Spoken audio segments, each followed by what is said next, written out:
En fait, si tu fais tourner ça 2 mois et que ça te génère autant de chiffre d'affaires que si c'était 1 an de ta fille, T'as généré au cours des 10 dernières années quelques millions de commissions. faut s'entraîner longtemps avant de performer. Pour des projets, c'est pareil, il faut bosser régulièrement sur son projet pour performer. Et du coup, quand il y a des gens qui arrivent et qui disent oui, moi j'aimerais bien gagner 3000 € par mois et j'ai 6 mois pour les faire, comment je fais? Tu les fais pas, tu vois, ça n'existe pas. Avec 100 balles, on avait fait genre plus de 300 000 impressions, tu vois. Quand t'es 5e, tu gagnes un petit peu d'argent, quand t'es premier, t'en gagnes beaucoup. Donc, là, actuellement, par exemple, avec l'IA, j'ai lancé en une semaine 60 sites.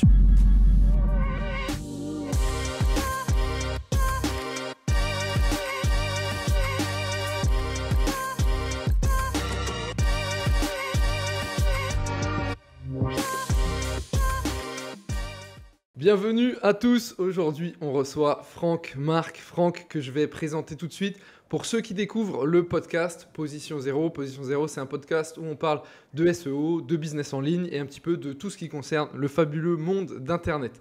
Franck, déjà, bienvenue. Comment tu vas? Écoutez, merci pour l'invitation, tout va bien, je suis content d'être là. Nous aussi. Donc, on précise aussi, ce Position Zéro, c'est le podcast. Donc, moi-même, Lucas, et de Thomas. Thomas, j'en profite. Comment tu vas? Écoute, ça va très bien. Pour ce deuxième épisode, on enchaîne là sa grosse semaine de tournage. Hâte de lancer cette saison 3. Et t'as un nouveau micro en plus. Déjà un nouveau micro qu'on a pu se payer avec la société Position Zéro, c'est important. Totalement. Donc Franck, du coup, je vais te présenter un petit peu. Donc toi, tu fais de l'affiliation depuis 10 ans. Tu as généré au cours des 10 dernières années quelques millions de commissions avec tes associés. Donc respect, bravo pour ça. Quand on discutait un peu en off, tu m'as dit que tu n'avais jamais fait de prestation de ta vie, que tu bosses que sur tes projets. Donc ça, respect aussi, parce que très souvent, ce qu'on voit, c'est que quand tu commences un peu à te faire connaître en créant des sites ou autre, très rapidement, en tout cas à court terme, on va te proposer une prestation et donc tu la prends. Toi, pour le coup, tu es resté concentré sur l'affiliation, donc respect pour ça. Tu as un réseau de plus de 500 sites, donc il y a du Money Site, il y a du PBN sur des niches assez compétitives. Je pense, Thomas et moi, on va te poser pas mal de questions sur ça. Surtout qu'à l'époque, quand tu as créé ces 500 sites, du coup, c'est sur les 10 dernières années, donc c'est sans intelligence artificielle, même si à mon avis, ça a dû un petit peu changer récemment. Ouais, si je peux donner une précision, j'avais 500 sites quand on était à Malte, j'en parlerai peut-être après. Là actuellement par exemple avec l'IA j'ai lancé en une semaine 60 sites, tu vois, là c'est très différent, ça va beaucoup plus vite. Respect. Très cool. De toute façon, après, on va faire la petite partie, la marmite du SEO. On va parler un peu de ton parcours. Donc, on va te poser pas mal de questions là-dessus. Et puis, tu es aussi le co-host du Wizards Podcast avec Arthur et Anthony. Donc, autre podcast aussi qui parle un petit peu de SEO, beaucoup de business en ligne, avec plus de 400 000 écoutes. Et puis, vous avez créé aussi votre formation, la Wizards Academy, avec, tu m'as dit, plus de 200 élèves. Il y a aussi le Wizards Event qui était un event à Lyon, il me semble, c'est ça? Ouais, exactement. Excellent. Donc, en tout cas, super parcours. Et puis, on est très content de te recevoir. Donc, voilà, Tom, je vais te laisser lancer la marmite du SEO pour qu'on démarre tout de suite sur les chapeaux de roue. Carrément. Et je rajoute un petit mot, un très très bon podcast, les Wizards. Franchement, je vous recommande d'aller écouter. Et respect également, tout comme toi les gars, pour le fait de bosser à ton compte sans forcément prendre de prestats. Je le souligne parce que c'est aussi le rêve de beaucoup, tu vois. On n'a pas encore parlé beaucoup d'éditions de sites sur Position Zéro, mais ça va être aussi l'occasion d'en parler un petit peu, tu vois, d'avoir ces projets de son côté, pas forcément, tu vas avoir à dealer avec de l'humain, avec des équipes, et quand on est en accord avec ça, je trouve ça top, donc franchement, chapeau. Et on va passer du coup au premier format que tu connais peut-être si tu as suivi les précédents épisodes, qui est la marmite du SEO.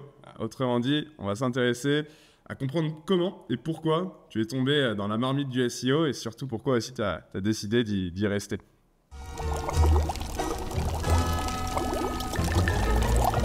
SEO de manière plus largement, parce qu'on précise, tu ne fais pas que ça au quotidien, donc dans l'édition de site, dans le business en ligne de manière générale. Alors du coup, je vais faire une rétrospective rapide parce que ça peut durer longtemps sinon. Il y a 10 ans, je bossais dans un univers complètement différent. Je commence à tenir un petit blog de musique et de ça on découle, qui était un point blogspot pour vous dire. Et donc, petit point Blogspot où je parle de musique dessus et tout. Et en fait, assez vite, j'ai vu que mon site, il faisait 0 visiteur, donc j'étais un peu désappointé. Et donc, je me suis dit, comment faire pour choper mes premiers visiteurs? J'ai commencé à taper ça. Je faisais un peu de trafic sur Facebook, mais voilà, c'était minime. Et je me dis, donc je commence à taper comment avoir des visiteurs sur son site. Et je commence à tomber sur des pages de blog qui parlent de SEO, référencement naturel, tout ça. De ça, je tombe sur les premiers forums, plein de forums qui sont portés disparus maintenant, à part un qui est un grand survivant, qui est Script SEO, qui est un des forums qui est vraiment top pour apprendre et sur lequel j'ai passé des heures et des heures à bouffer tout le contenu. Sur Script SEO, en parallèle, il y a Arthur, qui lui avait un forum qui s'appelait ImpactIM à l'époque. Et sur ce forum, il parlait de business en ligne. En fait, c'est comme ça que la transition s'est faite parce que moi, j'avais juste mon blog de musique qui me rapportait 0 et où j'avais quelques visiteurs par-ci, par-là. Et en fait, j'ai découvert un nouveau monde où je voyais des mecs qui disaient ah bah tiens, aujourd'hui, j'ai fait une journée à 100 balles.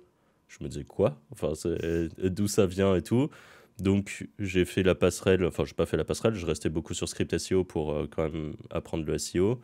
Et en parallèle, du coup, j'ai commencé à m'ouvrir un peu. À l'époque, ils faisaient pas mal de media buy sur ImpactIM.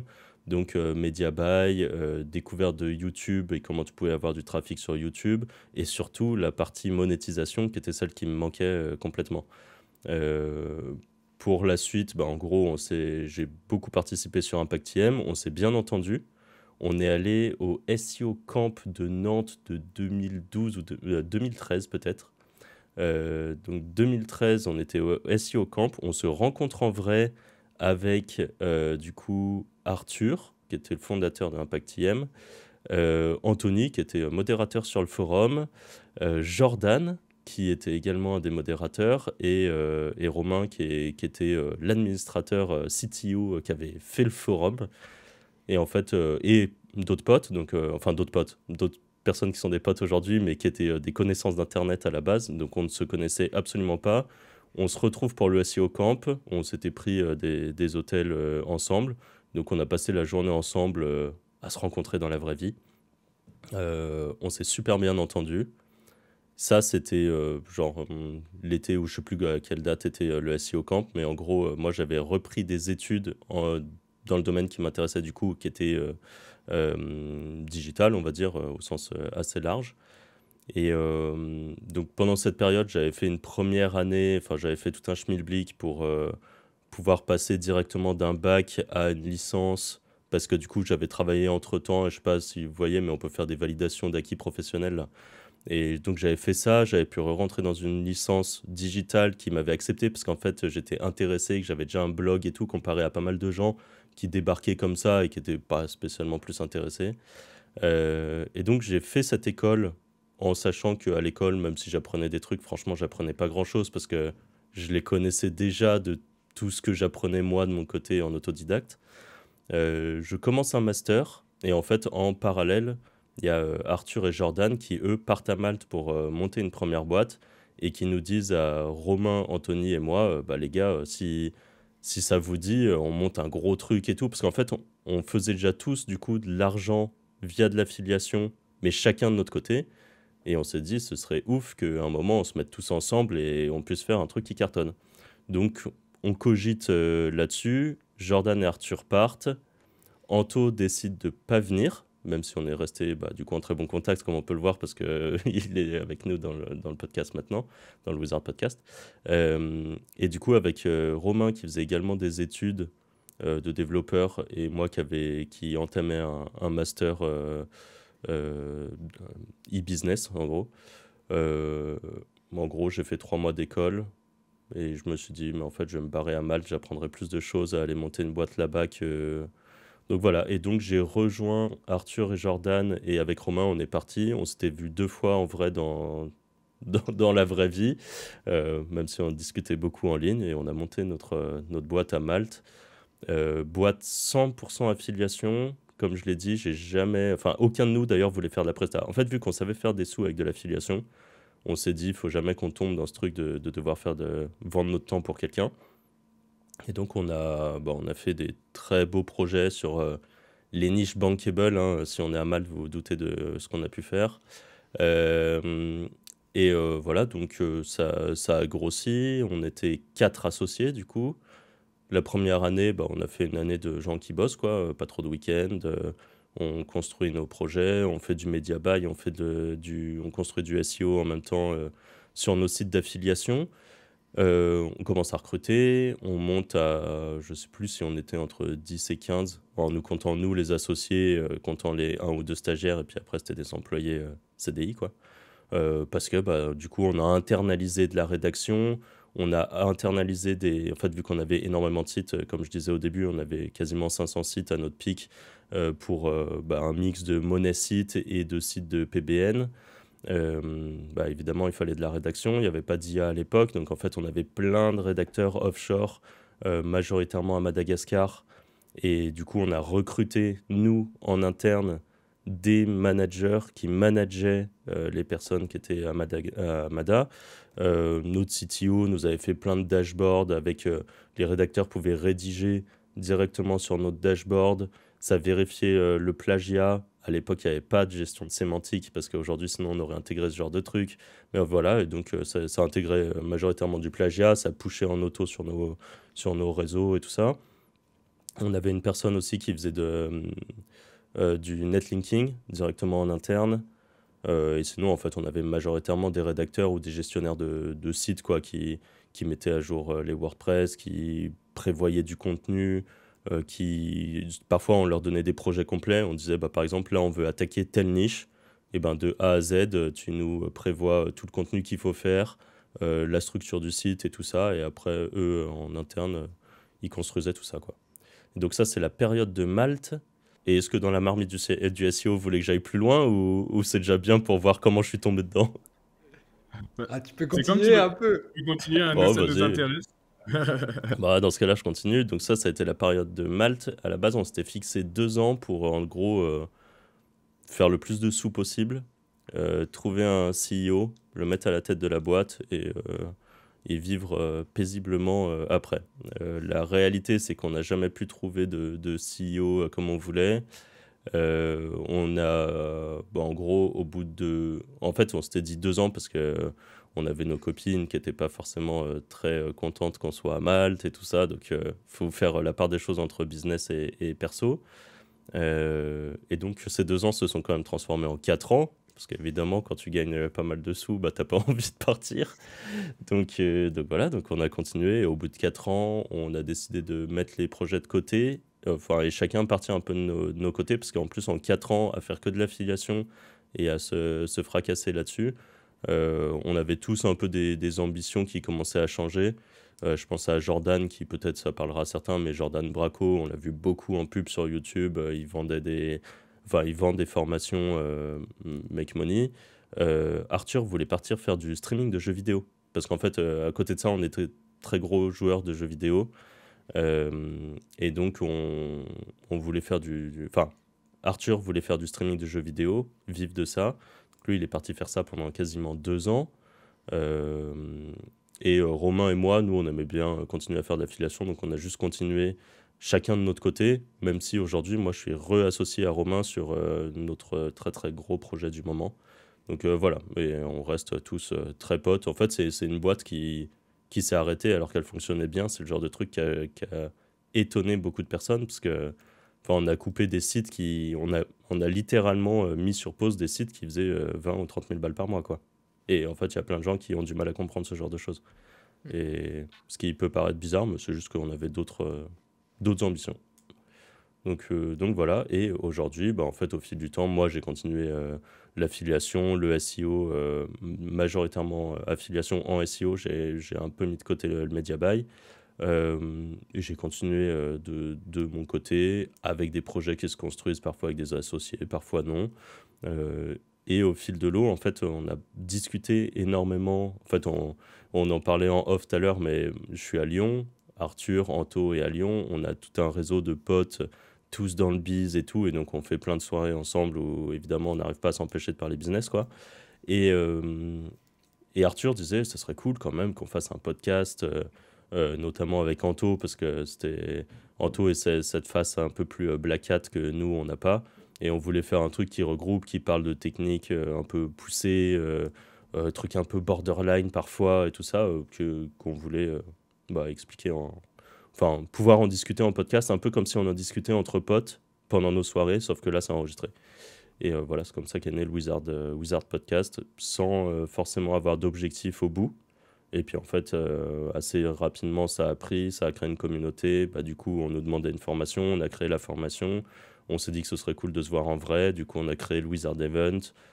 Voilà, et donc, voilà où on en est aujourd'hui.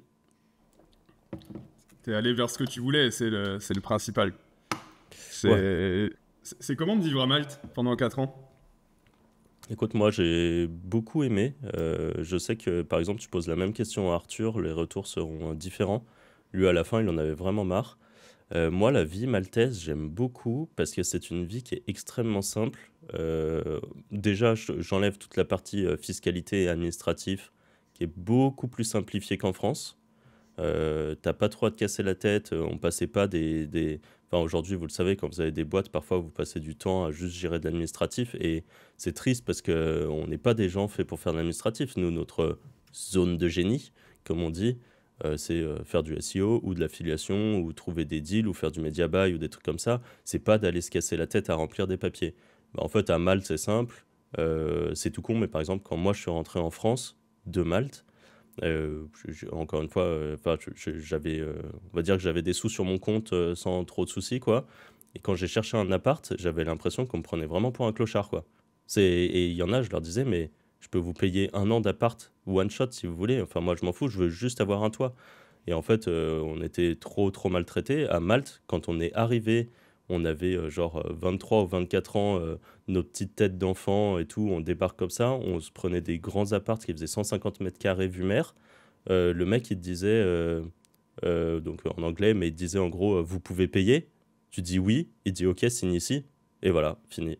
Mais en fait, c'est simple, efficace, vie facile. En gros, c'est la vie douce, on va dire. Tu es au bord de la mer, tu vas faire du bateau le week-end. Enfin voilà, c'est assez sympa. Et t'as pas toute ce côté lourd que tu as en France, en tout cas sur cette partie administration. Et après, par contre, en France, tu as d'autres avantages que t'as pas à Malte, parce qu'à Malte, du coup, on était très dans notre petit cercle fermé, mais du coup, tu es loin de ta famille, tu es loin de tes amis d'enfance, par exemple. C'est des choses qui jouent complètement. Donc après, il faut trouver son équilibre là-dedans. Et moi, pour 4 ans, c'était bien, mais j'aurais pu complètement rester là-bas, alors que je sais, par exemple, que pour Arthur, ça lui pesait un peu plus. Ok, ouais. Et justement, tu vois, sur Malte, tu vois, je me pose un petit peu la question de qu'est-ce qui s'est passé à un moment là-bas, parce qu'il y a quand même pas mal de monde qui était dans l'affiliation, dans l'édition de site. Alors, je sais que vous avez reçu Théophile Elliott, notamment, qui est un autre YouTuber assez connu maintenant aussi, on va dire, dans la niche Make Money. Je sais que Romain Pirotte, Johanny Thévenin aussi, ils sont allés à un moment. Qu'est-ce qui s'est passé, tu vois, pour qu'il y ait autant de monde qui aille à Malte à un moment? Pourquoi Malte? Et surtout, tu vois, comment selon toi, cet entourage que vous avez eu, ça t'a bénéficié, ça a bénéficié à votre business? Juste nous, en fait, on faisait partie de la première vague. Donc il n'y avait pas Romain, il n'y avait pas Johanny, il n'y avait pas Edwin ou toutes les personnes qui sont passées par Malte. Nous, en gros, on fait partie de la vague entre 2013-2015. Et eux sont arrivés plutôt, je crois, en 2018-2019, voire 2020, tu vois. Donc ils étaient un peu plus tard. Mais moi, honnêtement, je suis allé à Malte parce que Arthur et Jordan sont partis à Malte, hein. Ça s'arrête là, ça va pas plus loin que ça. S'ils avaient été en Estonie, ça se trouve, j'aurais été en Estonie. Déjà, faut être conscient qu'il y a des avantages fiscaux à Malte. L'impôt société est beaucoup plus bas, recruter est beaucoup moins cher. Là où en France, la charge salariale peut vite être élevée parce que dès que tu payes toutes les cotisations, ça monte. Je précise, parce qu'il y en a qui font des montages fiscaux à Malte avec des boîtes à Hong Kong ou des trucs comme ça, où là, ils payent vraiment rien. Nous, on avait une boîte maltaise, hein. Donc, on avait vraiment une vraie boîte maltaise avec des comptables maltais et tout ça. Donc, on avait une boîte comme si on avait une boîte en France. Donc, tu payes tes charges salariales, tu payes absolument tout. mais tout ça est quand même beaucoup moins cher. Donc, tu as plus de cash, donc ça te donne les possibilités de construire quand même beaucoup plus de trucs beaucoup plus vite. Donc nous, à la toute base, on est parti là-bas parce que Arthur et Jordan cherchaient un endroit où aller, où la fiscalité était quand même un petit peu avantageuse, où c'était simple de s'y installer, qui était en Europe, où tu pouvais débarquer avec ton passeport et voilà, on te cassait pas la tête. Donc ça a été Malte. Et ensuite, il y a eu, bah, en fait, ça en parlait quand même dans le Make Money. Les gens parlaient de Malte parce qu'en effet, quand il y a Théophile qui est arrivé après nous, parce que Théophile est arrivé, il était encore en France en fait quand nous on était à Malte, mais il y avait par exemple un Maxence Rigotier qui était déjà à Malte et qui communiquait un petit peu dessus et qui expliquait à la fois cette partie fiscalité avantageuse et aussi facilité de vie. Et en fait, bah, quand tu fais du make money, tu te dis bah, j'ai envie d'aller dans des endroits comme ça. Et accessoirement, du coup, tout le monde se rejoint là et donc tu as tout ton réseau qui se construit ici. Et nous, dans notre niche affiliation, en allant là-bas, tu touchais par exemple tous les gens qui faisaient de l'affiliation gambling, qui sont en général des gens assez monstrueux dans leur domaine. Donc en fait, quand tu peux leur discuter avec eux, c'est quand même cool. Il y avait tout ce qui était même l'affiliation Paris sportif, le poker, tout ça. Nous, nos bureaux étaient juste à côté de Winamax. Enfin, et juste à côté de nous, il y avait Catena Media, qui est une énorme boîte d'affiliation gambling cotée en bourse en Suède ou en Finlande, je sais plus où c'est. Donc voilà, c'était accéder à tout ce réseau. Et le dernier point, et je pense qu'aujourd'hui à Malte, il n'y a plus ça, mais par exemple ceux qui partent à Dubaï ont ce truc, c'est que tu arrives dans un endroit où les gens charbonnent. C'est-à-dire que tu n'as pas de gens qui sont là à se plaindre que c'est difficile et que c'est compliqué et qu'il y a plein de choses dures. En fait, tu arrives là-bas et tu es dans un environnement de gens qui font du business, qui sont passionnés par le business, qui s'auto-lavent le cerveau avec le business. Tu vas en soirée, tu fais une soirée normale, tu commences à parler avec un mec qui, je sais pas, par exemple, qui fait du poker. Mais en fait, il fait pas que du poker. Quand tu pousses la discussion avec lui, tu sais qu'il a un site d'affiliation poker parce qu'en fait, il essaye d'apprendre aux gens en ligne sur YouTube à faire du poker. Et puis en même temps, du coup, il les ramène sur Winamax, il touche sa com d'affi et tout. Enfin, c'est que des gens qui sont smart et qui avancent, quoi. Et donc ça, c'est un très bel avantage. Aujourd'hui, je pense qu'il est encore là, ce genre d'avantage à Malte.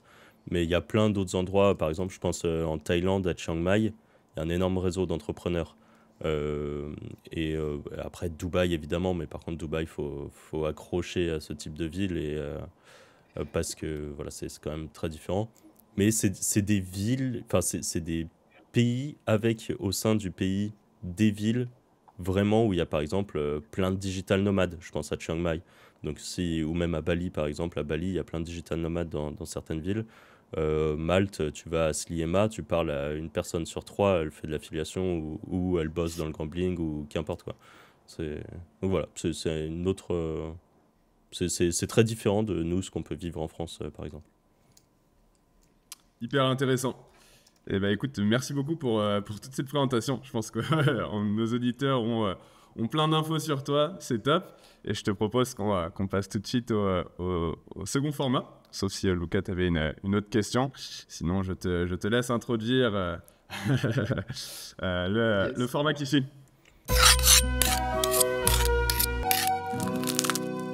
Yes, carrément. Donc nouveau format, c'est le pain sur la planche. Là, on va s'intéresser un peu plus à Franck aujourd'hui, Franck 2024-2025. L'idée du pain sur la planche, c'est de comprendre un petit peu à quoi ça ressemble une journée pour toi. Une journée, bon, on va agrandir une semaine, tu vois, quels sont tes projets, sur quoi tu bosses, tu vois, typiquement une journée, demain on est jeudi, c'est quoi ton programme? Alors, on va dire que j'ai 2 journées type. J'ai la journée où, en fait, on va dire que mon temps est réparti en 50% ou enfin la moitié de mes projets, c'est tout ce qui touche au Wizard. Et l'autre moitié, c'est mes projets d'affiliation. Et jusqu'à maintenant, j'avais plein de sites dans plein de niches différentes. Et là, depuis le début de l'année, je me suis dit qu'il fallait se refocus et tout ça. Et en fait, comme je disais tout à l'heure, je me suis réassocié à Romain pour lancer un très gros projet d'affiliation dans le domaine adulte, parce que c'est des niches qui rapportent énormément. et aux États-Unis. Donc voilà, ça pousse un petit peu le truc. Et donc une journée type pour les Wizards, en gros, ça va être soit enregistrer des podcasts. En ce moment, par exemple, on est dans un très gros rush d'enregistrement de podcasts. Parfois, on en tourne 2-3 par jour, en sachant que les podcasts font entre 1 et 2 heures, quoi. Donc ça fait des grosses journées avec la préparation qui va avec du coup la gestion du monteur, du miniaturiste, même si c'est pas des trucs qui prennent trop de temps, mais bon voilà, c'est des petites tâches qui se rajoutent par-ci par-là. On a aussi le site leswizards.com qu'il faut tenir le mieux à jour possible. On a du coup la Wizards Academy, on a 200 élèves dedans, et du coup on a un Discord privé dans lequel on répond à toutes leurs questions, et voilà, donc ça pareil, ça prend du temps, parce qu'on veut le mieux les aider à avancer. On fait des lives aussi avec, dans la Wizard Academy, en gros on fait des lives pour qu'ils puissent nous poser les questions, et surtout nous on leur partage mensuellement un petit peu soit des avancées que nous on a sur nos projets et leur donner un peu les grosses clés pour pouvoir profiter de ces infos, des nouveaux trucs qu'on apprend, ou tout simplement leur donner des niches et le plan complet pour lancer un site avec la niche qu'on leur donne. Enfin voilà, c'est ce genre de truc. Donc ça c'est plus la journée Wizard.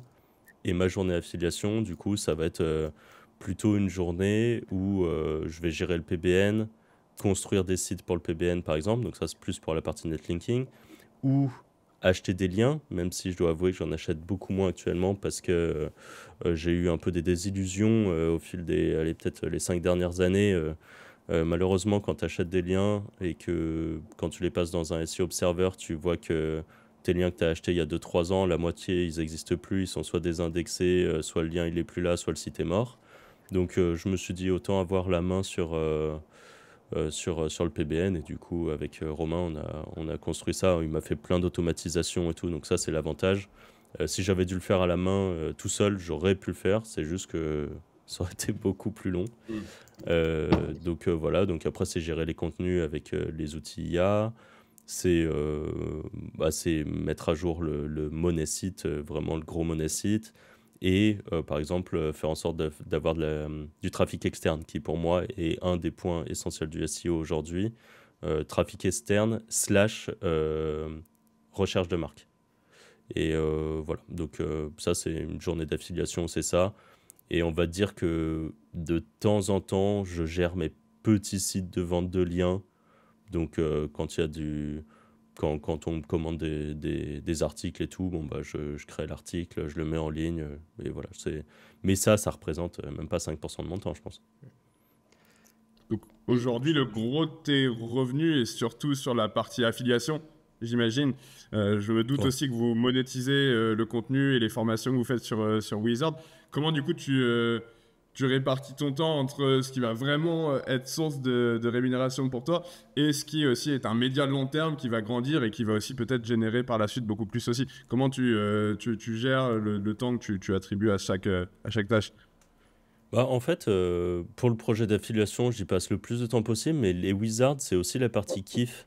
Ouais. C'est-à-dire que je réfléchis pas que me dire est-ce que mon temps sera le plus rentable sur les wizards. Dans tous les cas, c'est rentable hein, de bosser sur les wizards parce qu'on a la formation, parce que le podcast, nous, on le monétise pas trop. Ok. En fait, on le monétise via notre formation. C'est notre formation, notre monétisation. Notre but, c'est de faire rentrer des gens sur nos listes email et voilà. Euh, donc le temps, il est réparti de façon à ce que je puisse à la fois avoir des trucs qui me rapportent assez pour considérer que je gagne bien ma vie, et la partie wizard qui rapporte clairement des sous, mais qui est Hmm. aussi une grosse partie de kiff, de pouvoir... En fait, enregistrer un podcast, c'est assez cool, je trouve. Comme là, on enregistre, c'est facile, en fait. On est chez nous, on discute, et voilà. Même si là, c'est plus vous qui faites une interview, donc on n'a pas un échange où on rebondit et tout. Mais quand on est, par exemple, avec Arthur et Anto, on se dit, ouais, bah ça, d'ailleurs, qu'est-ce que vous pensez de ça? Hop, et on débat de tout ça. Donc c'est plus... c'est assez différent, et je suis pas dans la course à l'argent, on va dire, parce que même si le revenu passif n'existe pas, parce que les projets d'affiliation, faut quand même les entretenir. Il y a quand même des sous. Tous les matins, je me connecte, j'ai des coms qui sont tombés et j'ai déjà gagné ma journée, quoi. Donc, c'est, là, par exemple, le gros projet US, c'est vraiment à très très grosse ambition, on va dire. Et c'est à la fois pour le potentiel de ce que ça peut rapporter, parce que voilà, mais c'est aussi un peu pour le gros défi d'aller cartonner un marché ultra compétitif. C'est des trucs, quand tu regardes sur le keyword difficulty sur Ahref, c'est à 80, quoi. Bon, du coup, c'est assez marrant d'aller dessus. Et justement, tu vois, tu parlais un truc que j'ai un peu envie de creuser. Tu disais, je passe une partie de mon temps sur ce projet à bosser le trafic externe et la création de marque. Donc ça, c'est quelque chose dont on parle de plus en plus en SEO maintenant. C'est que c'est pas que optimiser ton contenu, faire du lien ou autre, mais c'est réussir à montrer un peu au moteur de recherche que tu as des signaux utilisateurs derrière, du trafic ou autre encore. Qu'est-ce que tu mets en place justement par rapport à ça pour ce site? En fait, faut trouver les réseaux sociaux qui font du trafic dans ta niche. Et il y en a toujours un. Toujours. Euh, et ça sera, enfin, par exemple, dans l'adulte, Twitter marche très bien. C'est des choses qu'il faut savoir. Il y a même un peu des petits... sur TikTok, tu as des choses à faire. Sur YouTube, il y a des choses à faire, étonnamment. C'est... voilà, il y a plein de choses à faire partout. Il faut juste être assez filou et aller chercher. Enfin, je peux donner des exemples, mais je vous donne un exemple qui n'est pas forcément pile dans ma niche, mais comme ça vous comprendrez. Pour vos auditeurs, attention, ça peut être borderline, mais bon, vous pouvez passer le passage si vous voulez pas l'écouter. Euh, Par exemple, pour les gens qui font, pour les filles qui font du OnlyFans, euh, il y en a plein qui cherchent à avoir du trafic externe, et du coup, quand tu observes comment elles font, c'est assez malin.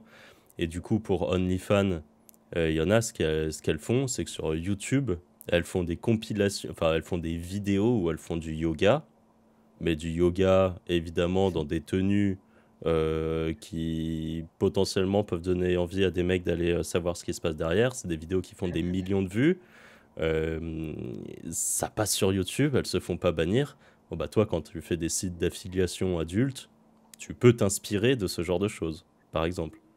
Et sur TikTok, il y a plein de façons de faire aussi des choses. Une des méthodes, je peux la donner parce que ça commence à être bien connu, mais il y a énormément de gens qui faisaient de l'affiliation dating TikTok, euh, où ils faisaient des vidéos où c'est des femmes qui se filment facecam, des jolies femmes, hein, parfois un peu MILF, et qui, par exemple, sont sur un tracteur en train de rouler, et avec juste des textes marqués aucun homme ne veut de moi, je suis agricultrice, je passe mon temps dans mon champ et personne ne veut de moi, ou des trucs comme ça. Et en fait, quand on va dans sa bio, parce que du coup, évidemment, c'est assez viral, et quand on va dans la bio, il y a un lien genre je suis sur ce site de rencontre, et hop, en cliquant dessus, bah, les gens s'inscrivent en espérant tomber sur son profil à elle. c'est... Donc voilà, c'est les petites choses qui existent, et quand on est filou et qu'on regarde ce qui se fait et qu'on réfléchit à des stratégies, il y a moyen toujours, pour tout projet, là je vous parle des trucs dating, je suis pas sûr que dans votre audience il y en ait beaucoup qui soient là-dessus, même s'il doit peut-être y en avoir.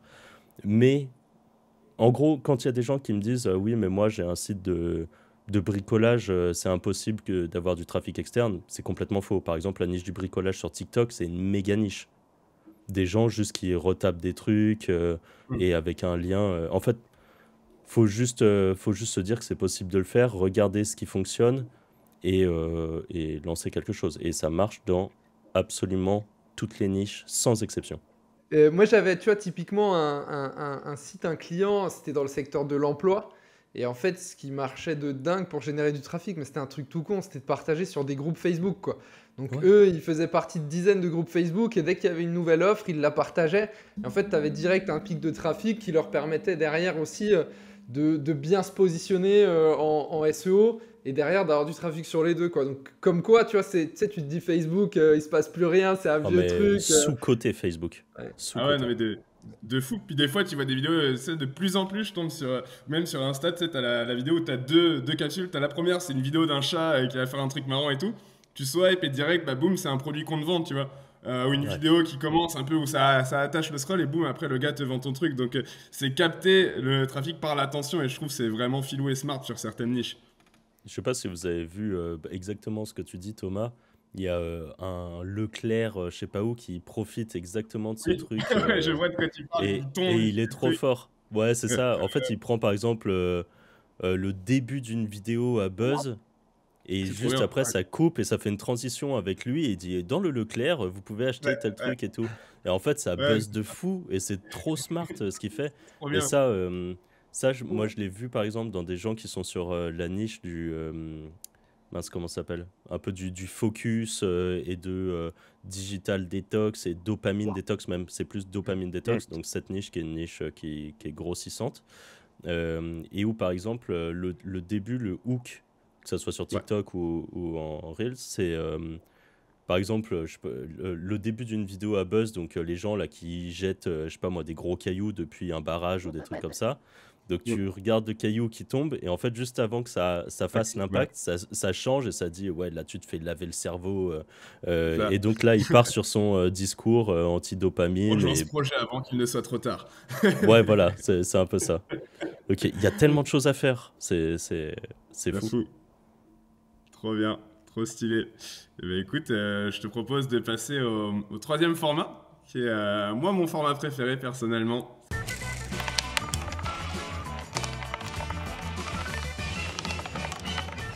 La fameuse roulette du SEO.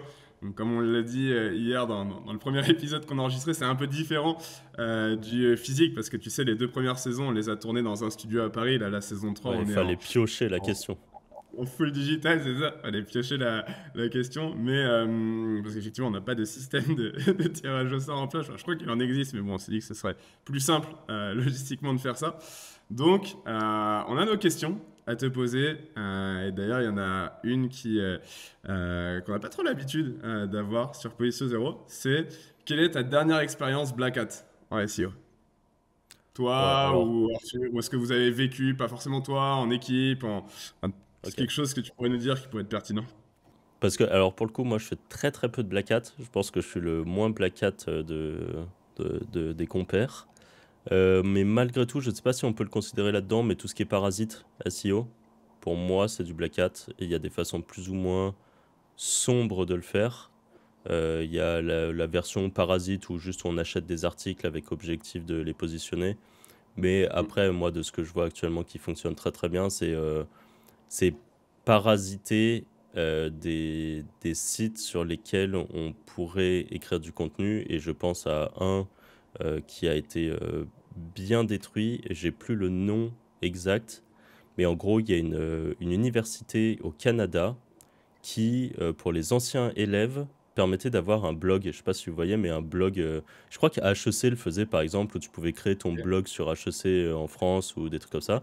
Bah là, c'était une grosse université au Canada. Et en fait, il y avait des anciens élèves qui faisaient de l'affiliation qui ont profité de ce blog, qui avait une autorité de fou, pour aller ranker des niches vraiment énervées. Et en fait, la stratégie qu'ils faisaient, c'était faire leur blog, faire des articles, et sur les articles, faire tout simplement des 301 d'expirés qui avaient des RD, plus du trafic par-dessus. Et là, je parle de trafic pop, par exemple. Et en fait, ça auto-rankait numéro un partout.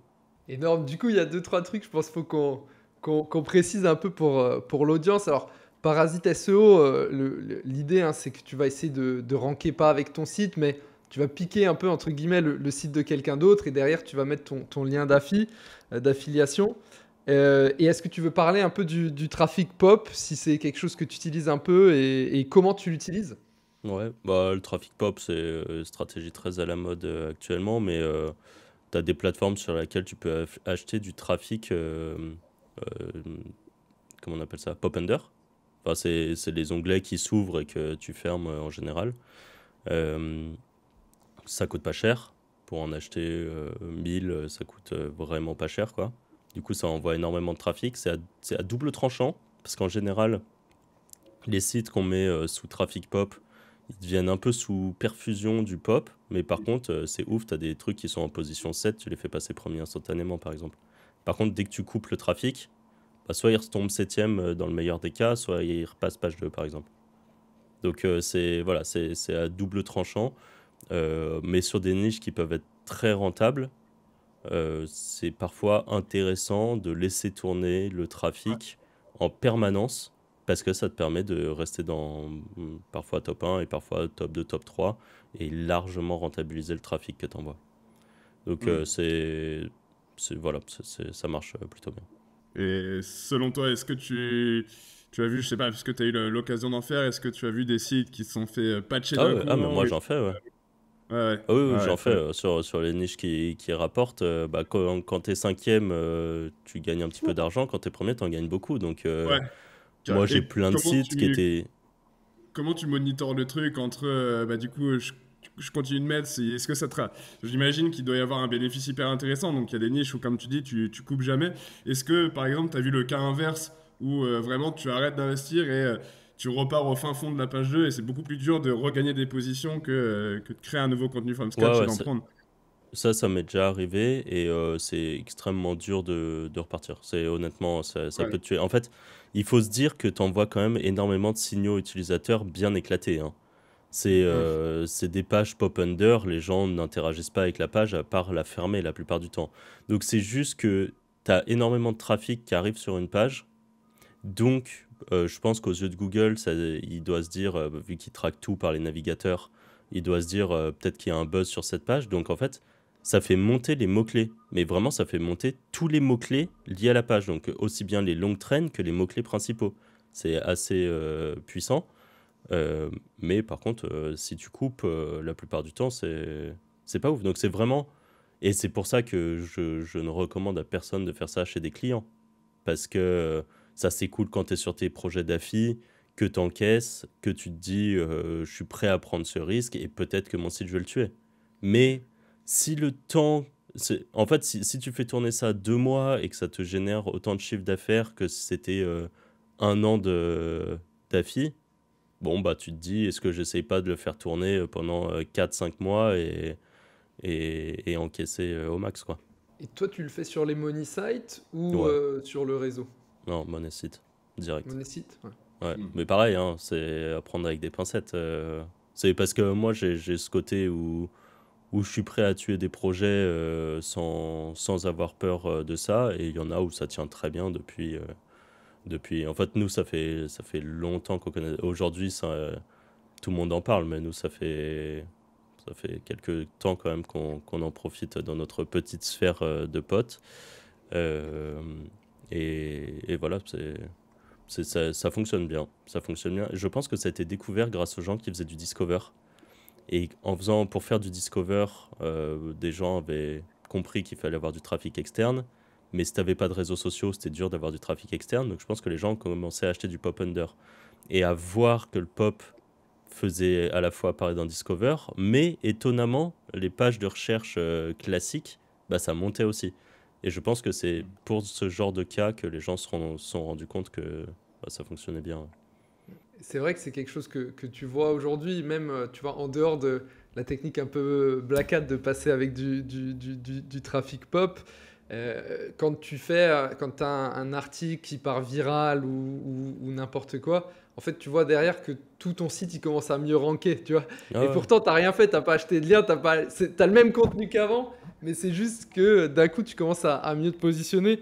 Et c'est vrai que tu as des méthodes bah, comme celle-là que tu as expliqué, et c'est super intéressant, qui te permettent un peu on va dire, de gagner du temps là-dessus, avec les risques et les ouais, périls que ça peut comporter, quoi. exactement. Après, la version safe de faire ça, mais qui coûte beaucoup plus cher, mais plutôt, là je dis ça pour des gens qui seraient sur des projets d'entreprise ou des trucs comme ça, c'est acheter de la publicité. En fait, c'est tout con, mais acheter de la publicité Facebook sur une page, vous la faites ranker, hein, la page. Mm. Et donc, si derrière, en plus, ta publicité Facebook, dans tous les cas, tu as un moyen de choper les leads ou quelque chose comme ça, c'est pas du trafic qui est perdu. Donc, à la fois, la publicité sur Facebook, c'est un avantage pour vos pages, Mais après, il y a plein d'autres endroits. Si vous, votre trafic, il vient plutôt d'un Twitter ou d'un LinkedIn, par exemple, bah, faites de la ads là où c'est pertinent, ou Instagram, ou qu'importe les endroits où vous pouvez acheter du trafic, c'est une bonne chose à faire. Et j'ai testé d'ailleurs récemment la pub sur X, sur Twitter, je l'avais jamais fait. Ouais, Et c'est puissant de fou. Genre, on avait un taux de conversion à 0,02. On avait mis 100 euros de budget, donc 10 euros par jour. À la fin, on a eu genre plus de 800 clics sur la page, beaucoup de conversions. Et franchement, quand tu regardes le click-through rate par rapport à certaines plateformes, Twitter, ça devient hyper intéressant. Surtout si la niche est bonne, comme ce que tu disais tout à l'heure, si c'est pertinent par rapport à la cible Twitter. Il y a des belles choses à aller chercher sur le nouvel espace de monétisation de Twitter qui est vraiment bien foutu en termes de choix d'audience, de personnalisation, etc. ouais, et niveau impression, c'est impressionnant, je trouve, De fou. la Ouais, grave. quantité de trafic que tu peux avoir grâce à Twitter. Avec 100 balles, on avait fait genre plus de 300 000 impressions, tu vois. Ce qui est bien, Ouais, franchement. ah ouais, clairement. Ouais.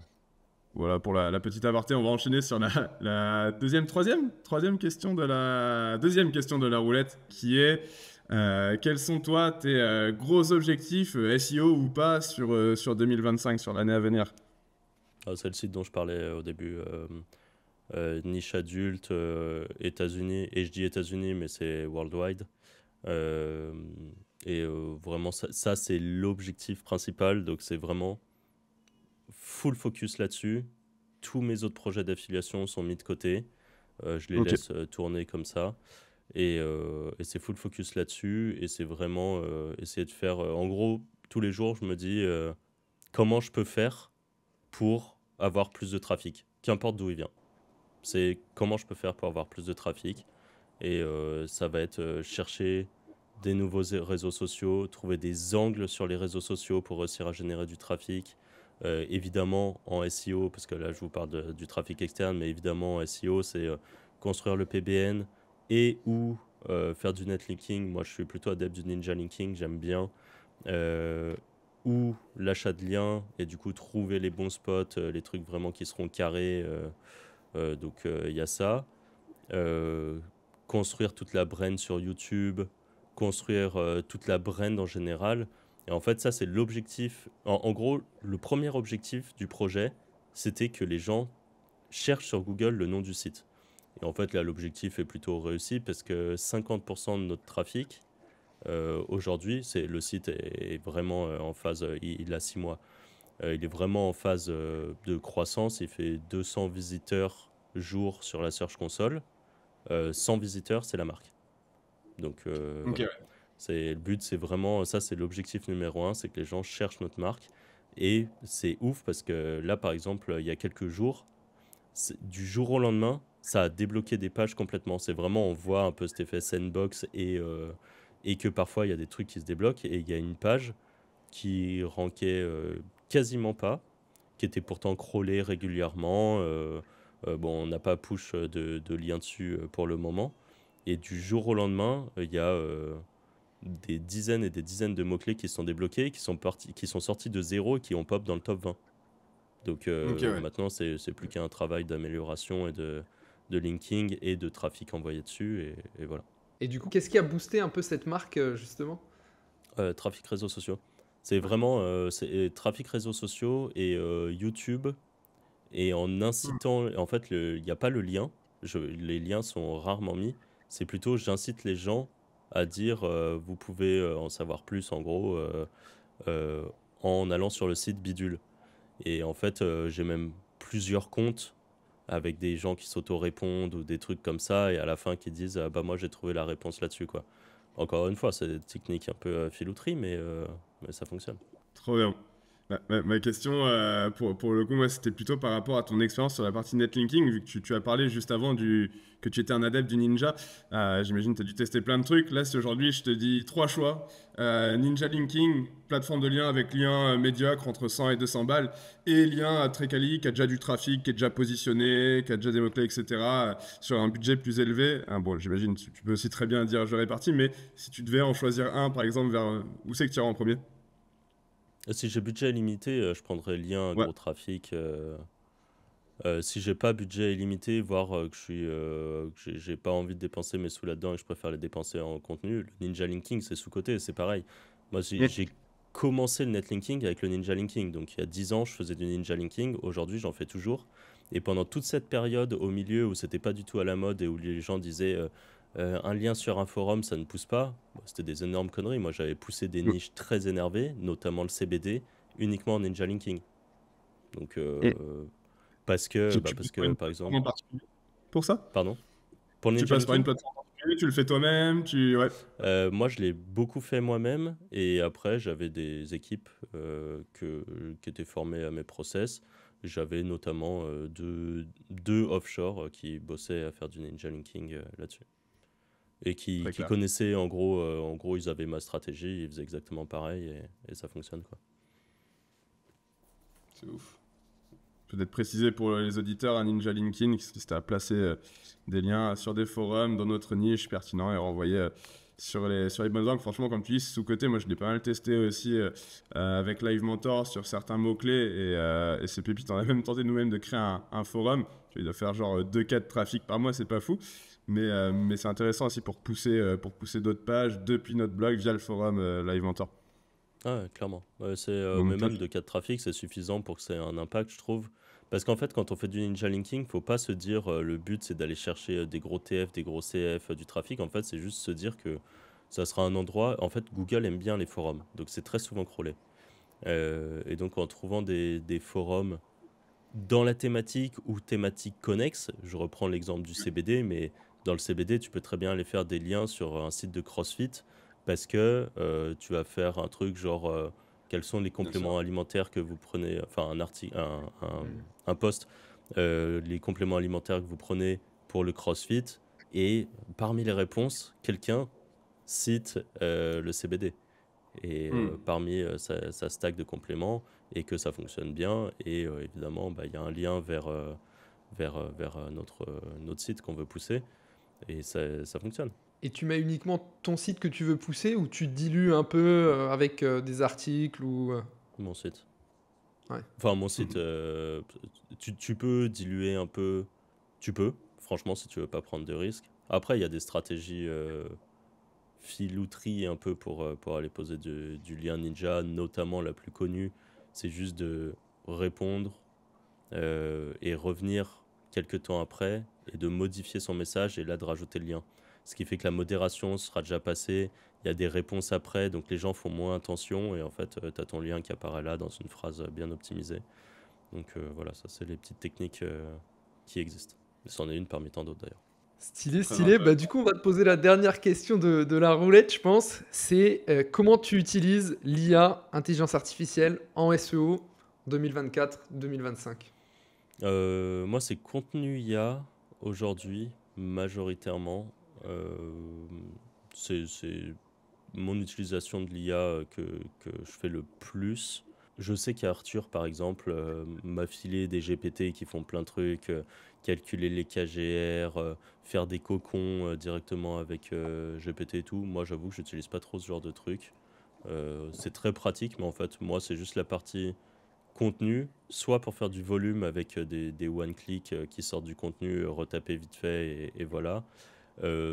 Soit ça va vraiment être pour toute la partie recherche pour le contenu et je ne sais pas si ça va être de votre point de vue lié ou pas, mais vu que moi je considère que YouTube entre dans ma stratégie SEO, mes scripts de vidéos YouTube sont faits avec l'IA aussi pour gagner du temps. Donc voilà. C'est majoritairement sur la partie rédactionnelle, on va dire. Ok. Et quand tu dis du coup contenu, est-ce qu'il y en a une que tu utilises spécifiquement? Est-ce que tu pourrais lâcher une petite pépite là aux auditeurs sur je sais pas, si t'as kiffé par exemple Claude, si tu en utilises deux, Ah bah, quel est toi alors tu moi, pour le quotidien? contenu, bah, Oui. en fait, pour le contenu, moi, c'est Squatch que j'utilise. Ok. Qui Simple. me sort les meilleures sorties. J'utilise pas mal de trucs. J'ai beaucoup utilisé TextBulker aussi. Mais en fait, Squatch, je l'utilise pour beaucoup de sites différents. En one click, franchement, ça sort des trucs qui sont vraiment bien. Euh, la subtilité, si quelqu'un veut l'utiliser, c'est vraiment de pousser son persona très loin. Parce qu'en gros, dans Squatch, vous pouvez créer des personas pour chacun de vos sites. Vous pouvez même créer plusieurs personas avec des façons de parler différentes. Et surtout, vous avez un bloc de description dans lequel vous pouvez dire plein de choses. Donc, vous pouvez lui dire, eh ben, elle a l'habitude d'écrire en mettant des emojis. Moi, j'aime bien mettre des emojis dans mes contenus, par exemple. Je trouve que ça facilite la lecture et on est dans on est très génération TikTok et tout ça. Maintenant, si tu fais des blocs de texte noirs avec même du gras, c'est plus suffisant. Je trouve que l'emoji vient parfaitement dans les contenus. Et c'est le genre de truc que tu mets dans ton persona. Tu peux lui dire qu'il a telle façon d'écrire. Tu peux dire qu'il aime bien faire des blagues, qu'il aime bien faire des trucs comme ça. Et ça va faire tout ça. Et honnêtement, il y a plein d'articles que vous pourrez lire. Enfin, t'as pas l'impression que ça a été écrit par un robot parce que ça fait des métaphores, ça fait des blagues, ça fait plein de trucs, un peu comme sur un petit blog. Moi, j'ai pas mal de sites comme ça où c'est vraiment le blog de quelqu'un et ce quelqu'un, je lui crée son persona et il a toujours sa façon de faire.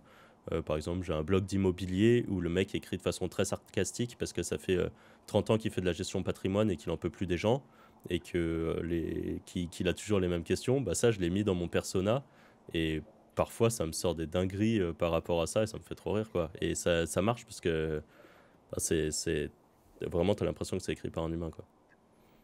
Trop bien. Une squash. Trop stylé. On mettra le lien dans la description. Et on va pouvoir passer au dernier format de ce podcast, qui est la crème de la crème. Lucas, qu'est-ce que la crème de la crème?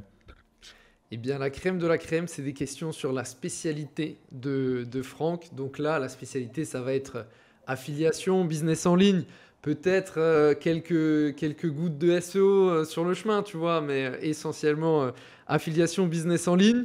Et du coup, la première question, c'est quel conseil tu donnerais à quelqu'un qui veut réussir en affiliation? On avait mis en 2024, mais en fait, c'est en 2025. Enfin, voilà, disons en 2025, quoi. Le premier point essentiel, je pense, c'est de bien choisir sa niche et de choisir une niche où il y a de l'argent. En fait, c'est une erreur que je vois assez souvent chez nos élèves, par exemple, qui arrivent, qui ont déjà tenté des projets et quand ils te montrent un peu les projets qu'ils ont fait dans le passé, bah, parfois ils arrivent à faire du trafic, mais en fait, c'est des niches où tu as des commissions à 5% et que malheureusement, c'est pas avec ça que tu gagnes bien ta vie, quoi. Donc c'est vraiment aller chercher des niches où il y a beaucoup d'argent.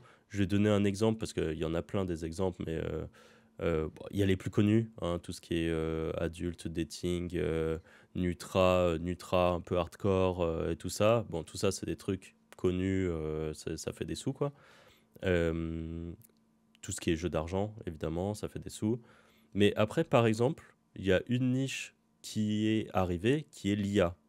Bah, en fait, au début de l'IA, quand c'est arrivé, il y a tous les SaaS qui débarquaient, qui filaient des 30, entre 20 et 40%, voire parfois 50% d'affiliation pour leurs outils IA, qui sont en plus du recurring. Donc, quand tu touches ta commission, tu la touches tant que les gens restent abonnés. Et ben ça, c'était une très bonne idée de niche à lancer quand l'IA est arrivée. Et il y en a qui ont fait des très gros trucs là-dessus. Ça, c'est un exemple. Et après, bah, des niches, faut vraiment chercher ce qu'il y a. Moi, j'aime bien, par exemple, quand je regardais, c'est par exemple d'aller sur Affilae, qui est une plateforme qui fait de l'affiliation, de prendre le catalogue, de regarder un peu les trucs où il y a plusieurs acteurs qui veulent faire de l'affiliation. Ce qui veut dire qu'il y en a beaucoup plus en général, parce que si vous en avez 3 sur Affiliate, c'est qu'il y en a au moins 15 qui veulent faire de l'affiliation, qui sont soit sur d'autres plateformes, soit qui les font en direct. Donc c'est vraiment de choisir en tout cas des niches où il y a de l'argent. Et ne pas partir sur des niches, même si les niches passion c'est bien, mais parfois ça va être dur de les monétiser. Et si votre passion c'est de faire du macramé, bon bah malheureusement, il n'y aura pas grand chose à faire. Même la niche, par exemple, du do-it-yourself en général, je trouve que c'est des niches où il n'y a pas d'argent. Il y en a plein des trucs comme ça. L'autre fois, il y a quelqu'un qui nous demandait qu'est-ce que vous pensez de la niche zéro déchet. C'est triste, mais en fait, c'est des niches où je pense qu'il n'y a pas d'argent. Donc voilà, après, ça peut tout à fait être une niche passion et se dire, mon but, c'est pas de gagner plein de sous avec, c'est juste de partager ma passion. Et auquel cas, c'est très très bien également. Donc ça, c'était un des premiers points. Le deuxième, c'était ne pas abandonner trop vite les projets qu'il faut accepter, en tout cas dans nos domaines d'affiliation ou même dans le fait de construire un YouTube ou des trucs comme ça, il faut accepter la gratification différée. Un peu, moi je mets ça par exemple comme le sport ou comme même les jeux vidéo compétitifs. Il faut s'entraîner longtemps avant de performer. Bah, pour des projets, c'est pareil, il faut bosser régulièrement sur son projet pour performer. Et du coup, quand il y a des gens qui arrivent et qui disent oui, moi je voudrais faire 3000 euros en 6 mois, en gros, j'aimerais bien gagner 3000 euros par mois et j'ai 6 mois pour les faire, comment je fais? Bah, tu les fais pas, tu vois, ça n'existe pas, il n'y a pas de monde où ça existe. Ou alors, faut tomber sur la niche pépite, être tout seul dessus et tout. Mais bon, t'as 0,1% de chance que ça t'arrive. Mm. Et le dernier point, c'était de ne pas compter, et de toute façon je l'ai dit à maintes reprises là pendant le podcast, c'est ne pas compter que sur Google. Aujourd'hui, ce n'est plus que Google qui fonctionne.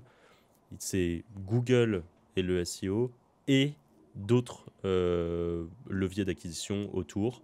Vous choisissez ce que vous aimez bien, vous prenez un ou deux. Moi, honnêtement, je trouve que YouTube, c'est l'endroit où il faut être. Et après, si vous avez encore un petit peu de temps, et ben, pourquoi pas aller sur un autre réseau social, que ce soit un Facebook, comme on en parlait, ou un TikTok, ou Twitter, ou Instagram, ou qu'importe. Mais voilà, faire en sorte d'avoir du trafic qui arrive de plusieurs endroits.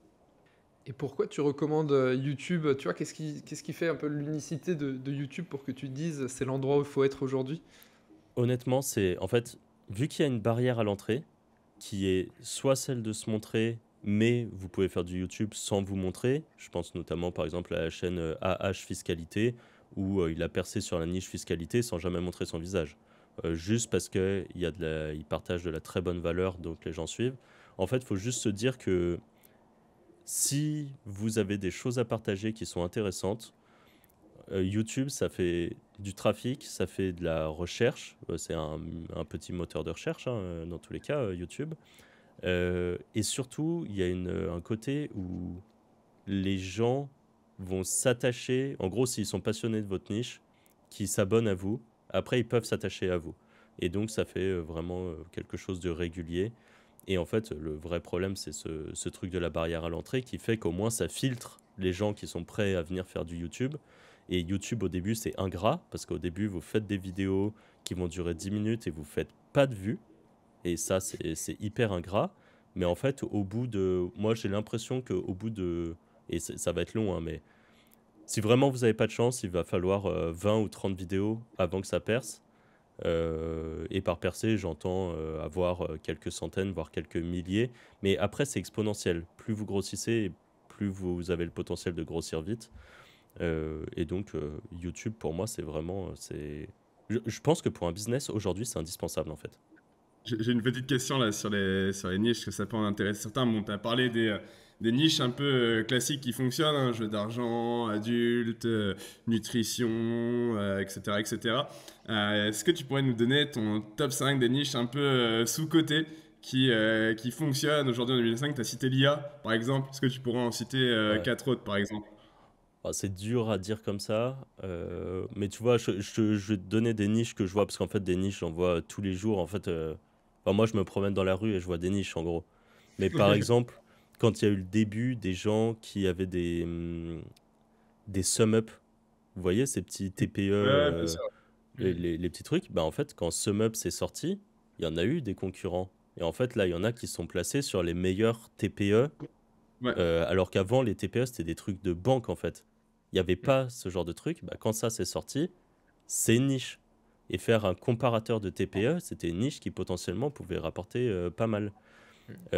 Ensuite, dans le Nutra, il y a des sous-catégories. Alors, il y en a une, je l'aurais bien dit, mais le problème, c'est que je l'ai donné en exclu dans notre Wizard Academy. Du coup, On la mais bipera.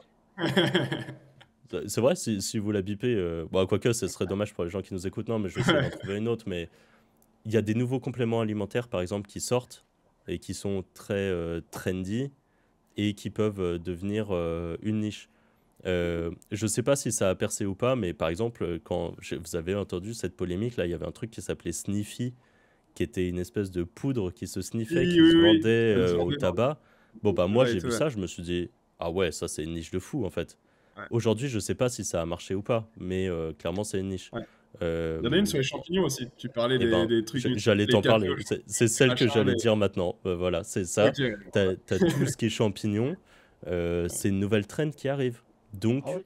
potentiellement sous-coté. Il y a peut-être quelque chose à faire là-dessus. Et en fait, des comme Ouais. ça, il y en a des tonnes. Par exemple, le collagène. Le collagène, c'est arrivé. Mm. Et maintenant, du Mhm. collagène, t'en trouves dans tout. Bon, bah, c'est une niche. En fait, là, comme ça, je te donne des niches un peu random. Mais observez le monde qui vous entoure. Et des niches, il y en a absolument partout.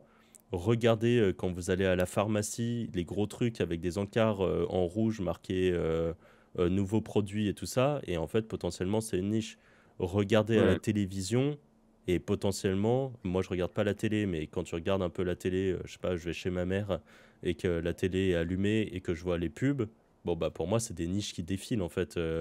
Et par exemple, quelqu'un au tout début de Comme J'aime, quand Comme J'aime c'est sorti, bon bah peut-être qu'il y avait des choses à faire. Après, même si la niche perte de poids, c'est déjà une très très très très grosse niche et que c'est dur de s'y placer. Mais voilà, c'est des niches.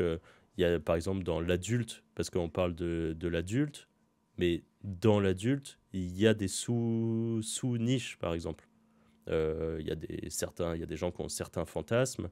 Bah, peut-être qu'il y a des sites à faire dédiés à un fantasme. Voilà, c'est un exemple parmi tant d'autres. C'est super intéressant, c'est pareil, tu sais, quand tu regardes le téléachat, tu vois, tu te Mais rends compte aussi de produits qui sont mis en vente. Et en plus, le téléachat, c'est un super exercice de copywriting, tu vois, parce ah, que c'est les mecs, incroyable. ils arrivent à te vendre des trucs, tu sais, le truc, ça fait la même chose qu'un pinceau, mais ils te le vendent, c'est un pinceau en bois, ça peint 3 fois mieux qu'un truc normal, et c'est super intéressant pour trouver des niches aussi, quoi. Ouais. Mais tu vois, par Ouais. exemple, la niche des couteaux ou de tout ce qui est une lame, on va dire, bah, il y a un moment où c'est une très grosse niche. Alors, c'était plus une niche de dropshipping, par exemple. Mot détesté par la communauté, mais dropshipping, quand tu le fais bien, c'est un business tout à fait normal. Hein. C'est juste que tu fais plus la logistique, mais voilà, ça s'arrête là. Tu peux faire du dropshipping avec des packaging qui sont dignes de plein de marques qui livrent depuis la France, quoi. Donc voilà, c'est juste quand c'est un peu plus gros. Et ça, c'était des méga niches. Et enfin, vraiment, il y a des niches partout, en fait. Il y a des niches partout, il faut juste pas partir sur les trucs. Par exemple, pendant un moment, vu qu'il y avait un peu cette mode des MFA, donc des sites made for Amazon, avec tout le monde qui faisait son petit comparateur de machine à pain ou son comparateur de friteuse, bon, bah, c'est bien, mais c'est pas ouf. Par contre, si t'étais le premier quand c'est sorti et qu'il y avait, je sais pas, un style de les robots de cuisine, par exemple, et que tu étais parmi les premiers à le faire, bon, bah là, tu te mets bien. En fait, il faut même aller, je trouve, en affiliation sur des trucs qui sont en trend montante Mm. plutôt que. Alors, je fais juste une aparté, mais soit tu prends des trucs en trend montante et tu pourras potentiellement gagner beaucoup d'argent et souvent c'est plus simple de se positionner, ou alors vraiment tu pars sur une très grosse niche, mais là tu as le budget, tu as tout ce qui va avec et tu te dis c'est juste je pars à la conquête d'un très gros marché et voilà, c'est mon but, c'est de percer là-dessus. C'est deux façons de faire différentes, je trouve. Et justement, tu vois, pour partir sur les niches montantes, je pense la méthode traditionnelle SEO où tu vas aller voir le volume de recherche ou autre qu'on utilisait beaucoup il y a quelques années et que moi aujourd'hui, dès que j'en parle avec mes clients, même quand il y a des mots-clés à zéro de volume, tu vois, je dis mais si vos clients ils parlent de ça, il faut y aller. Et du Mm. coup, si tu veux chercher des niches montantes, je pense que c'est important de sortir un peu de la manière traditionnelle où tu vas juste aller sur des outils et peut-être sortir de chez toi, regarder ce qui se passe autour de toi et tenter des choses derrière et voir s'il y a des résultats, quoi. Ouais, ça m'arrive, je vais te donner deux exemples par rapport à ça. J'ai été un des premiers sur la niche CBD, je pense, quand c'est sorti. Euh, c'est la requête principale, celle qui rapporte le plus de sous, que je ne dirai pas parce que par respect pour mes concurrents qui sont encore dessus et avec qui je m'entends bien. La requête principale, au moment où moi j'ai lancé, je me suis dit, je pense que cette requête fait des sous. J'ai fait un article dessus. Dans ma Search Console, c'était ma top page. Tu regardais sur n'importe quel outil, ça disait que ça faisait 10 ou 20 de trafic par mois. Donc en fait, ça c'est l'avantage. Et donc ça, c'était il y a quelques années. J'ai réitéré ça avec une niche qui aujourd'hui, quand vous regardez du YouTube business, est une niche où vous en avez forcément déjà entendu parler.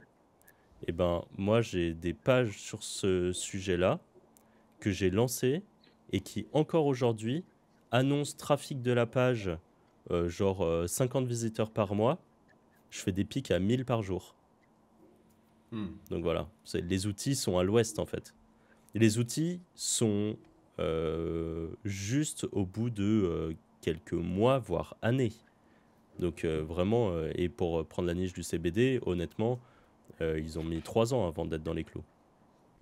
Donc, Puis les outils n'ont pas le temps de mettre à jour toutes les niches. Enfin, tu vois, mais ils en ont tellement plus, d'autres choses à faire, les href, les SEMrush, que ils ont tellement de projets à être que de mettre à jour, tu vois, les volumes de recherche, c'est le dernier truc de leur liste. Donc, effectivement, on en parlait souvent dans la saison 2 j'aimais bien utiliser l'expression du poulain qui va devenir un cheval, tu vois, c'est de flairer le truc. Et c'est ce que tu as dit, tu vois, au-delà de ça, c'est d'être avant-gardiste et de trouver la niche qui fonctionne. Et tu vois, l'exemple que tu as donné, d'aller à la pharmacie, de regarder les nouveautés, ça, c'est juste trop bien, tu vois, sur tout ce qui est champignons, sur tout ce qui est collagène, tout ça, c'est clairement pertinent. C'est les pastilles d'hydratation, ouais.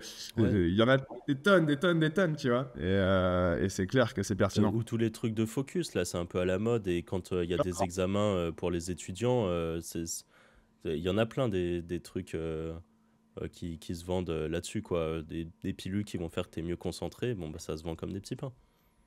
Ouais, ouais, c'est clair. Bah écoute, moi je pense qu'on a fait un super épisode avec tout ça. Je sais pas si tu voulais conclure sur une question, Lucas.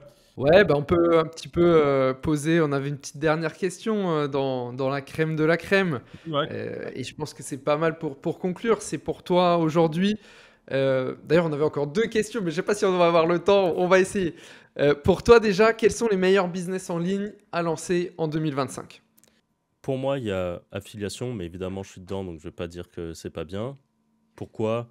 Dans les grandes lignes, l'affiliation, tu gagnes un peu moins que si tu avais les produits, par exemple, mais c'est facile. Tu colles un lien et toi, si ta zone de génie, c'est de savoir faire du trafic, tu envoies du trafic et derrière, c'est plus ton problème.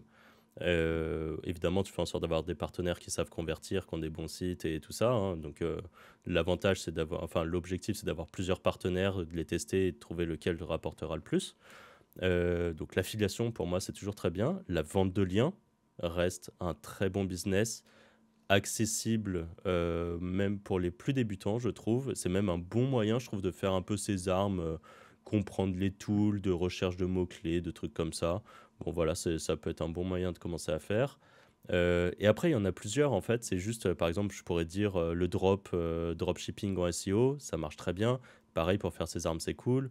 Le fait de construire des communautés et de vendre des infoproduits derrière, par exemple, ça marche bien. En fait, par rapport à cette question, je voulais juste faire un gros point essentiel qui est de mon point de vue, il y a beaucoup de gens qui ont des échecs là-dessus, c'est qu'ils voient passer plein de choses, ils veulent tester plein de choses et ils réussissent dans rien. Et ça, c'est soit syndrome de l'objet brillant parce que tu as tout le monde qui dit que tu gagnes des sous dans un nouveau truc, donc tu as envie d'y aller. En fait, l'objectif, de mon point de vue, c'est de se dire, par exemple, pendant un an, je prends l'affiliation et je fais en sorte de performer en affiliation. Et si vraiment, au bout de un an et demi, j'ai vraiment zéro embryon de résultat, bon, bah, à la limite, je pousse pas le truc et puis si ça me saoule, je passe à autre chose. Mais il faut prendre quelque chose et encore une fois, même point qu'avec le sport, bah, si tu veux devenir, je sais que Thomas, tu fais beaucoup de vélo, si tu veux devenir en vélo mais que tu bouffes pas des bornes, bah, il y a un moment où tu vas pas être bon en vélo, quoi. Et si tu veux être bon en vélo, bah, tu fais du vélo Ça. et tu t'entraînes et t'apprends et voilà. C'est comme C'est ça. vrai qui restera dans le jeu le plus longtemps, en fait, dans Ouais, le business, exactement. je pense. Ouais, C'est ouais. t'avances, et il va y avoir des tempêtes, mais tant que t'avances, ça finira par s'estomper inutile de courir. Parce qu'en vrai, tu sais, même il y en a eu plein, l'IA, machin, et à chaque fois on se dit, bah tiens, je vais prendre ça, ça va être un raccourci, et le meilleur moyen de se briser les ailes, c'est de prendre ces raccourcis qui, à chaque fois, tu vois, tu surfes en fait sur les trucs sans vraiment t'y consacrer vraiment du temps et du focus, et au final, c'est le meilleur moyen d'exploser. Donc, Ouais, ouais, clairement. c'est très bien de le rappeler. Et justement, du coup, la petite dernière question qu'on avait, c'est est-ce que tu vois pour toi, le SEO, il a encore sa place dans un business en ligne aujourd'hui, Ouais, clairement. En fait, 2025? tout trafic est bon à prendre. Le trafic SEO, c'est toujours du trafic, hein. Faut pas cracher dessus et tout. Je sais qu'il y en a qui Encore une fois, ça fait 10 ans qu'on l'entend tous les ans, le SEO est mort, c'est compliqué, blablabla. C'est juste qu'il faut se renouveler, il faut comprendre les techniques. Moi, ce que je faisais il y a 10 ans ne marche plus forcément aujourd'hui. Euh, Voire si, parce qu'en fait, parfois, tu as des cycles, et ce qui marchait il y a 10 ans remarche aujourd'hui.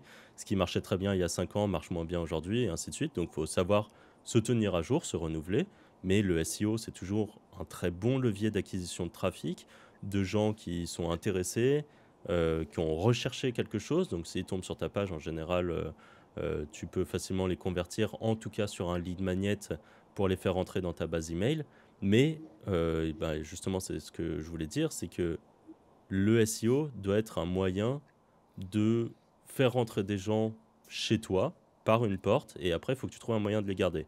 Donc, soit garder leur email, soit réussir à les convertir direct, mais c'est pas toujours le plus simple. Mais en tout cas, par exemple, le SEO, c'est un très bon moyen de faire de l'acquisition email. Et ensuite, c'est quand même à aller mettre dans un groupe d'acquisition de trafic avec, comme on l'a déjà dit plein de fois, du réseau social, des trucs comme ça. En tout seul, ça fonctionne peut-être moins bien qu'avant, je trouve. En tout cas, là où avant, on pouvait juste faire du contenu et des liens et avoir rien d'autre, et juste avoir du trafic Google qui arrivait sur un site, ça marchait et voilà. Euh, Aujourd'hui, c'est bien de faire un truc un peu plus global. Mais le SEO, évidemment, il faut continuer. C'est toujours très très bien. Je pense que c'est un super mot de la fin.